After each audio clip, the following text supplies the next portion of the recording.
Hi guys, welcome to Hugghtendo's top 5 games of 2021.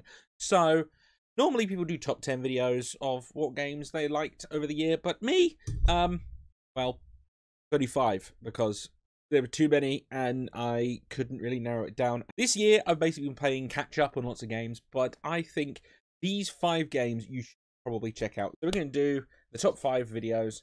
I'm just going to rant about them for a bit. And there's going to be gameplay footage of the games and all that fun stuff on this. So I am very out of the loop for making videos. I've not done one of these in a very long time. So let's go.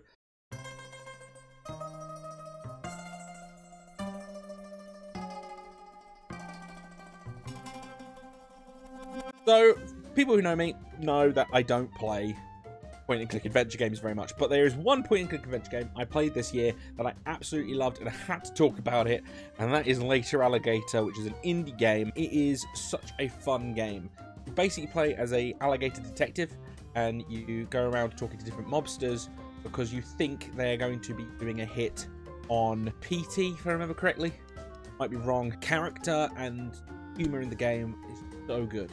Is one of the funniest games I've played this year. I genuinely laughed out loud at some of this, and it is so good. If you're a point-and-click adventure game fan, you're gonna like this. This game is a bit kid-friendly. It's definitely a game catered to kids more than it is adults, but it is a really interesting world. The characters are full of character, and it's just a big minigame collection. So if you like WarioWare and things like that, you might like this. It's got lots of different games to play, ranging from like card games, there's pinball, and at one point one of the mini games is basically just a dating sim, and I cackled with laughter just at what was being said and how it just switched on a dime. It was fantastic. Do yourself a favor, give this a look. It's not that expensive. It's worth every penny, in my opinion. This is another indie game. So, for those people who know me, I love my indie games. But this one, I didn't play until about a month ago, I think I played this. And it is Road 96, which I initially saw the trailer for, and it didn't catch me, but the free demo came out. So, honestly, try it. Unconvinced by the trailer like I was, play the demo. Because, oh my god, so good.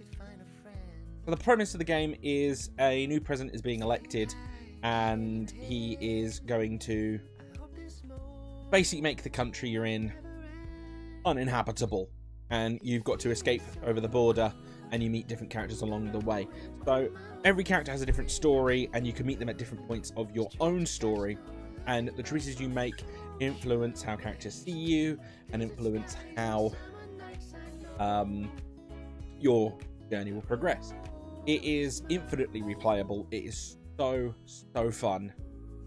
Really charming, really well designed. The art is spectacular.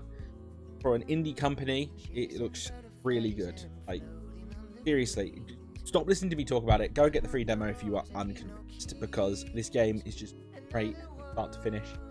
The characters are really well written, they are likable, they're believable, it's real, it feels real, absolutely amazing.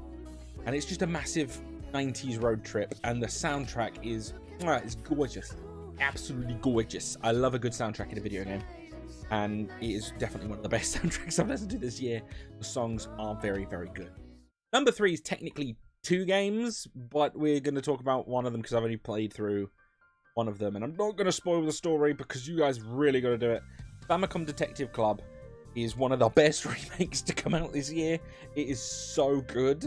It is a visual novel and a point-and-click adventure game rolled together. But they're both murder mystery games, and you play the first game. You play as a detective, and he has amnesia. Animations, they're subtle, they're small, but they are just so well done. And it's fully voiced. Yes, it's in Japanese, but it's fully voiced and gripping. It is so gripping. It's such a gripping story, and I love myself a good murder mystery.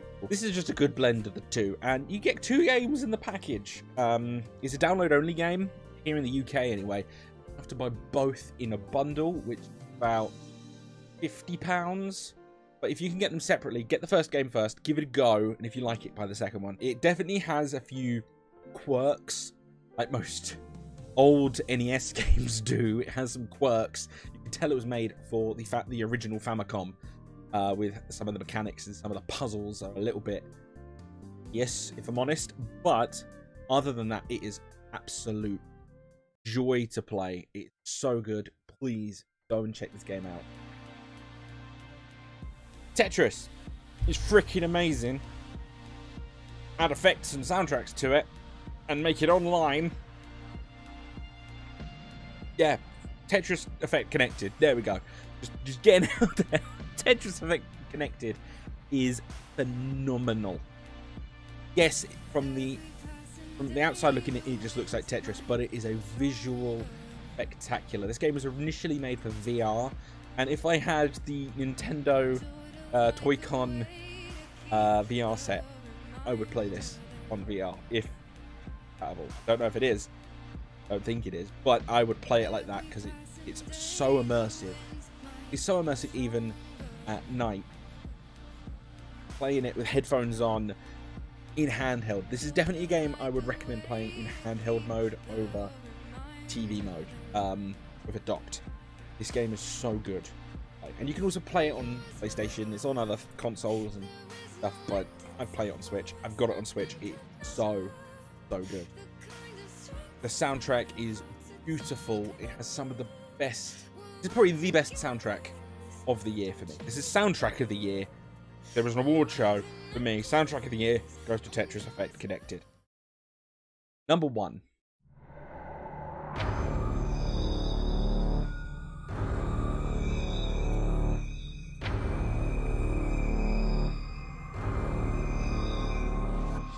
Was there really any other choice than Metroid Dread? Metroid Dread is my game of the year. I absolutely loved the game. And to be fair, sort of like Animal Crossing for most people, this game came at the best time for me. Because earlier this year, around the time the game came out, I got the virus. So playing the game came out just as I got it. So it was like, oh, brilliant. I know what I'm doing when I'm in isolation. I'm going to play Metroid Dread. And saved me over that period. Welcome addition to the series. It ties up the main Metroid story in a nice little bow, but leaves it open for more adventures. Even better. And Samus is just a badass. And just... it's so good. It's one of the best games on the Switch. It's one of the best games for the console. Do yourself a favour, as I've said with all the games on this, do yourself a favour and play this game. There's a demo on the Switch as well. Go for it. Give it a go. Try it. And even if you don't like it, just buy it. We want more Metroid. I want more Metroid. I think most Nintendo fans want more Metroid.